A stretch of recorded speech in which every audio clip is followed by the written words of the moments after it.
I got cut off. Sorry. Anyway, apparently I can only do about 15 minutes at a time. So, once you write them down on paper, say them out loud. I'm the type of person that if I don't want something to be true, I don't say it. I don't speak it. Because once you say it and you put it out into the universe, then there's no taking it back. So make sure you say your intentions, your manifestations out loud to the universe. And hold that energy as you're saying that. The same energy that you felt, charging your manifestations. Use that when you speak them as well. And then me being the pyro that I am, I like to set those intentions on fire. Those manifestations, because it's symbolic of there they go into the universe. And the universe can do, what it wants. And then in closing, I generally like to offer something up. It can be an incense, it can be flowers, it can be, even the ashes of your manifestations. Dig them into the ground and then bury them up and just give back to Mother Earth. With the new moon being right now in Leo, it's good for thinking about finances, manifesting, the finances that you want. And it's a burst of positive and motivating energy. Like, there is no better time to be manifesting than a new moon in Leo. It's really not. And I can't stress that enough. So without further ado, let me get my book out here. And, oh no, what have I done?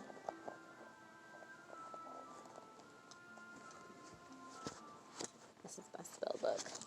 Earthbounds. Way to go. Actually, I think it was from Green Earthstones. Anyway, it doesn't matter.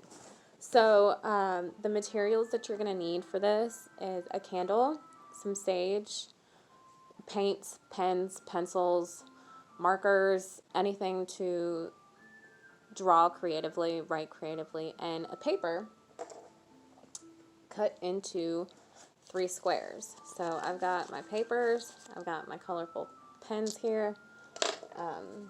Obviously, I'm not doing it. It's just a tutorial, if you will. So the first thing you want to do is cleanse yourself and your surroundings. I like to use sage.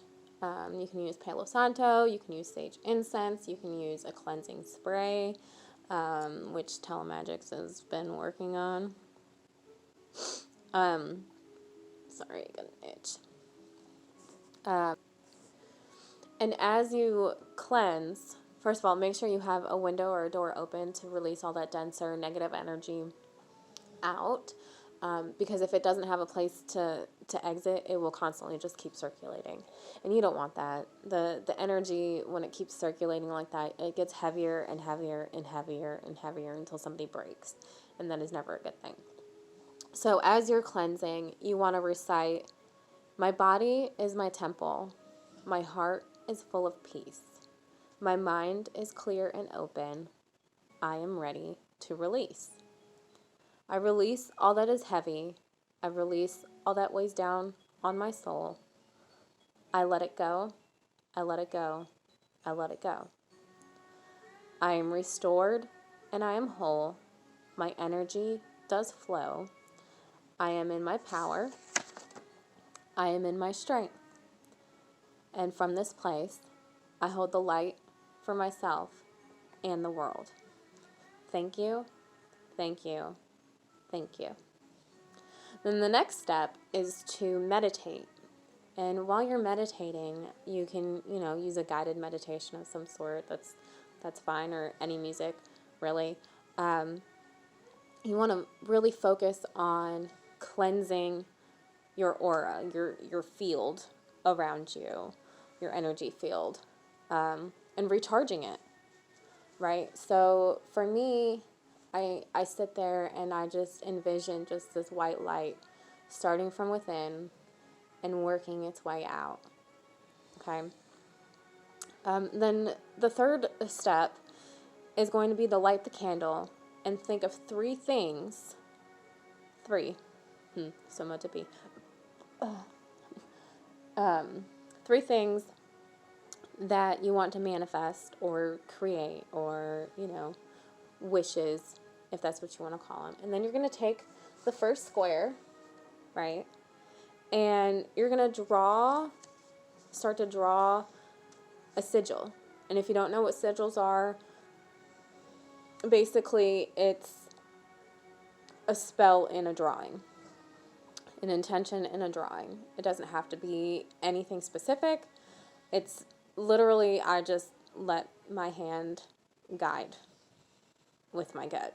And the brain is not there. It is strictly heart and physical body together. So you want to do that to represent what you're manifesting. And then while you're creating the sigil, infuse it with the energy of what you're intending. So say, like, I want, no more anxiety over things that I can't control, right? So while I'm drawing that, I would just keep thinking, no more anxiety over things I can't control, no more anxiety over things I can't control, no more anxiety over things I can't control, over and over and over again. And you want to just infuse it with that vibration, that energy, and then that's what powers the sigil, is your energy and the intent behind it. Then obviously, do that with the other two squares as well. And then once you're done making those sigils on those squares, you're going to want to hold all three of them. Right, so you stack them like this. Hold all three of them. I like to put them in my hand, not necessarily like this, but, in my hand over my heart, right? And then while you're in front of the candle, because you'll do this in front of the candle, you're going to say, under the new moon, I draw these intentions into my life. I ask for guidance in manifesting them. I ask for support for my next steps. I understand that all will unfold in perfect timing and for my highest good. Sending gratitude and love to the heavens and above. Thank you.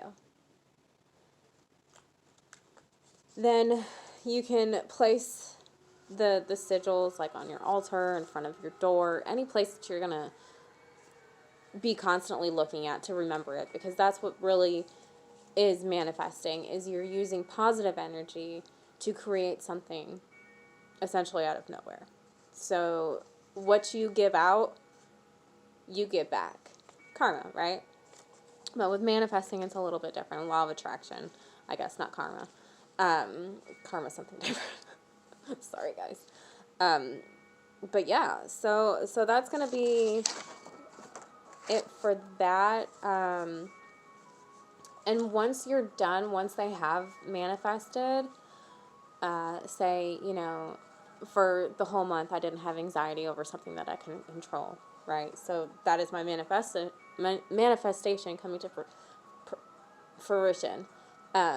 So then I would just light them on fire and bury the ashes, or let the ashes be taken with the wind, or use them to,